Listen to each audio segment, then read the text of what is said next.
Good morning friends. GST platform के YouTube channel में आप सबका स्वागत है। नोटिसेस जो हमें रिसीव होती हैं, क्या वो ईमेल पे अगर आ रही हैं तो उसका रिप्लाई देना ज़रूरी है? क्या वो वैलिड नोटिस है? क्या हर नोटिस को जीएसटी पोर्टल पे ही अपलोड करना होगा तभी उसकी वैलिडिटी मानी जाएगी?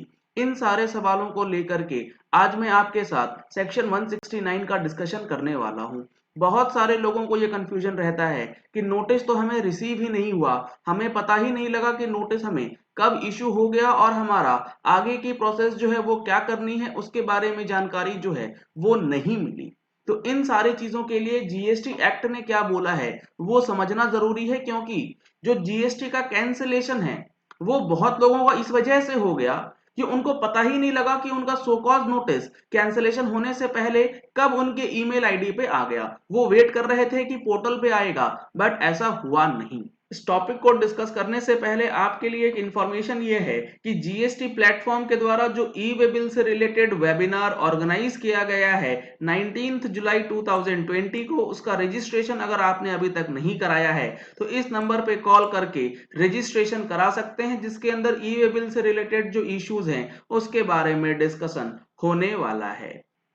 अब देखिए, सेक्शन 69 का सबसेक्शन 1 कहता है एनी डिसीजन और ऑर्डर और समन और अ नोटिस और other communication under this act और the rules made thereunder shall be served by any one of the following methods. यानी कि जीएसटी के अंडर कोई भी ऑर्डर आएगा, समन आएगा, डिसीजन आएगा या नोटिस आएगा या किसी प्रकार का भी कोई कम्युनिकेशन है, वो इन मेथड्स जो कि सेक्शन 169 के सबसेक्शन 1 में दिया गया है उसके अंदर आ सकता है। कौन कौन से ऐसे ऑप्शंस हैं? पहला ऑप्शन है by giving or tendering it directly or by a messenger including a courier to the addressee or the taxable person or to his manager or authorised representative or an advocate or a tax practitioner holding authority to appear in the proceedings on behalf of the taxable person or to a person regularly employed by him in connection with the business or to any adult member of family residing with the taxable person। यहां पर आप एक चीज अगर notice करेंगे तो हर जगह wordings use करी जा रही है टैक्सेबल पर्सन के लिए। यहां पर रजिस्टर्ड पर्सन नहीं बोला जाता है, टैक्सेबल पर्सन इसीलिए बोला गया है। लेट सपोज आप जीएसटी के अंदर रजिस्टर्ड नहीं हैं लेकिन आप लायबल टू बी रजिस्टर्ड तो हैं, तो उस सिचुएशन में अगर यहाँ पे रजिस्टर्ड पर्सन दे दिया जाता तो आपको notice as a unregistered person serve नहीं हो सकता था। टैक्सेबल पर्सन का मतलब होता है जो रजिस्टर्ड है और जो लायबल टू बी रजिस्टर्ड है, दोनों कैटेगरीज के लोगों को इंक्लूड कर लिया गया।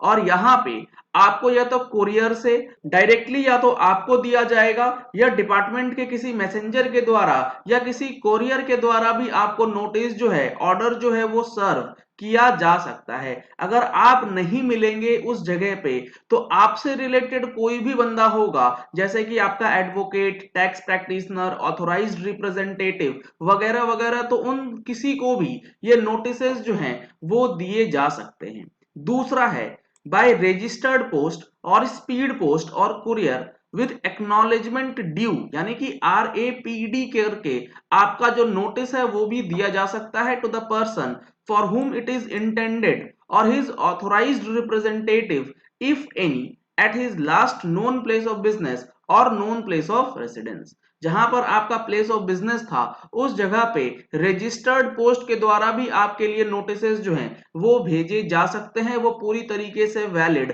माने जाएंगे।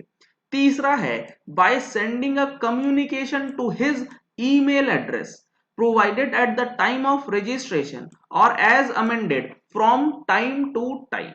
ये सबसे इंपॉर्टेंट है। यहां पर यह बताया गया है कि जो नोटिस है वो आपके रजिस्टर्ड ईमेल एड्रेस पे भी भेजा जा सकता है, वो भी माना जाएगा प्रॉपरली नोटिस जो है आपको सर्व हो गया है।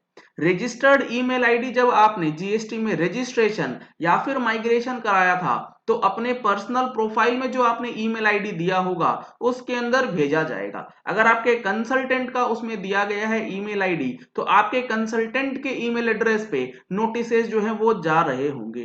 तो अगर आपने अभी तक अपना ईमेल आईडीज चेक नहीं करा है तो आप अपनी ईमेल आईडीज को जरूर चेक कर लें और उसमें ये इंश्योर करें कि कोई नोटिस तो नहीं आया पड़ा है जिसका रिप्लाई देना आपके लिए अभी भी पेंडिंग चल रहा है, क्योंकि वो चीजें आगे चल के और भी खराब स्थिति कर सकती हैं आपको और आपके बिजनेस के लिए।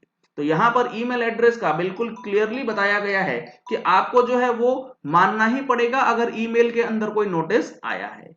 अब यहाँ पे चौथा है by making it available on the GST common portal. Notices को ईमेल के साथ साथ जीएसटी कॉमन पोर्टल पे भी अपलोड करने का ऑप्शन है। अगर वहां पर अपलोड हो जाता है तो भी आपको जो रिप्लाई है वो बना करके देना होगा।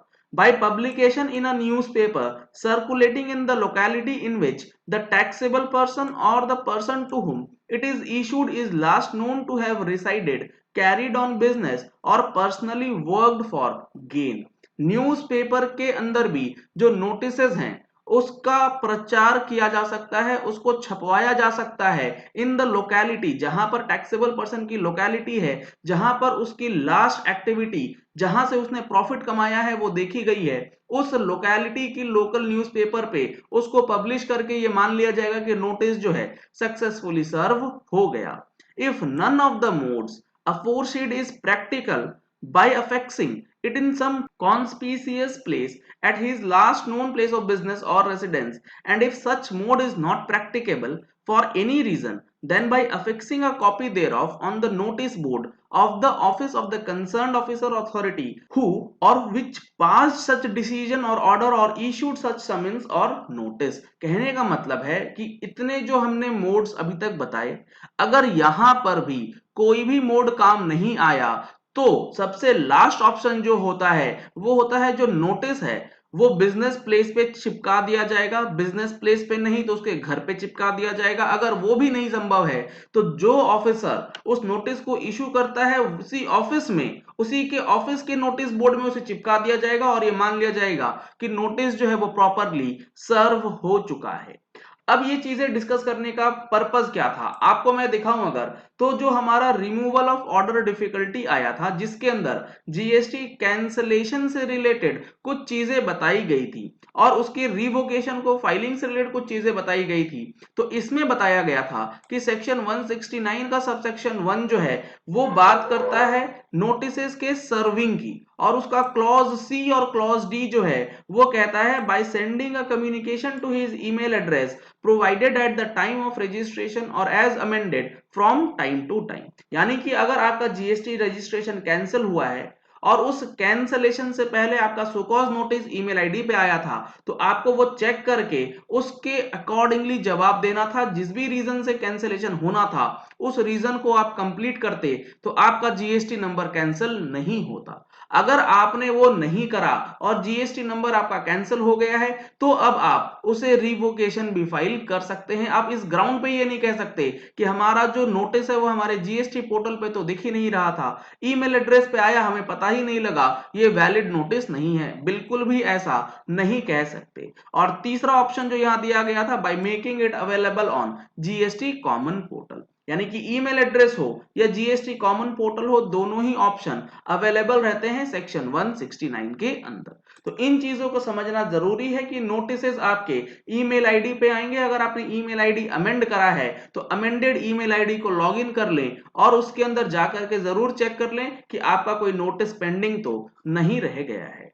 चलिए इस वीडियो को यही एंड करते हैं। आशा करते हैं कि आपको ये वीडियो पसंद आया होगा। अगर आपको ये वीडियो पसंद आया तो इस वीडियो को लाइक और शेयर करना मत भूलिएगा ताकि मैक्सिमम लोगों तक ये इन्फॉर्मेशन पहुंच जाए कि नोटिसेस ईमेल पे भी आ सकते हैं, उसका जवाब आपको देना ही पड़ेगा। अगर आपको जीएसटी से रिलेटेड कोई क्वेरीज है तो आप हमारी पेड मेंबरशिप की सर्विसेज ले सकते हैं जिसके अंदर आपकी जीएसटी से रिलेटेड क्वेरीज जो है उसका सॉल्यूशन दिया जाता है। Thank you and have a nice day.